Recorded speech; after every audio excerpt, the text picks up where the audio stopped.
জুলাই অভ্যুত্থানে ফ্যাসিস্ট শেখ হাসিনা সরকারের পতনের পর ডক্টর মোহাম্মদ ইউনূসের নেতৃত্বে ক্ষমতা নেয় অন্তর্বর্তীকালীন সরকার। বিচার বিভাগ সংস্কারে গঠন করা হয় বিচার বিভাগ সংস্কার কমিশন।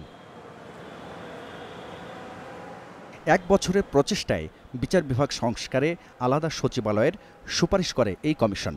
এতে ২০ নভেম্বর সুপ্রিম কোর্ট সচিবালয় অধ্যাদেশ ২০২৫ এর খসড়ায় চূড়ান্ত অনুমোদন দেয় উপদেষ্টা পরিষদ। রোববার এই অধ্যাদেশ জারি করে আইন, বিচার ও সংসদ বিষয়ক মন্ত্রণালয়।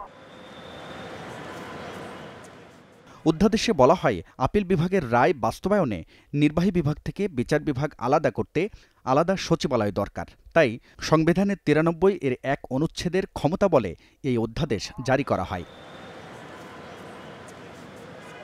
অধ্যাদেশের সংজ্ঞায় অধস্তন আদালত, আপিল বিভাগ, প্রধান বিচারপতি, প্রশাসনিক ট্রাইব্যুনাল, বিচার কর্মবিভাগ, বিচার বিভাগীয় কর্মচারী, বিধি সংবিধান, সুপ্রিম কোর্ট সচিবালয় ও হাইকোর্ট বিভাগকে অন্তর্ভুক্ত করা হয়েছে। আর সুপ্রিম কোর্ট সচিবালয়ের নিয়ন্ত্রণ থাকবে প্রধান বিচারপতির হাতে।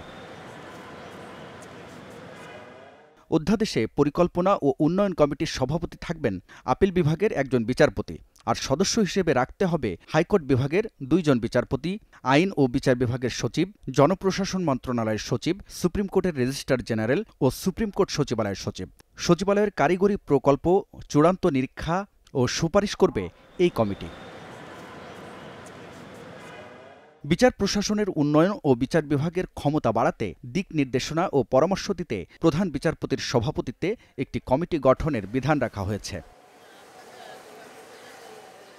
আইনজ্ঞরা বলছেন, এর মাধ্যমে নির্বাহী বিভাগ থেকে বিচার বিভাগ আলাদা করার যে দীর্ঘ প্রচেষ্টা, তার এটি পূর্ণাঙ্গ রূপ পেতে যাচ্ছে।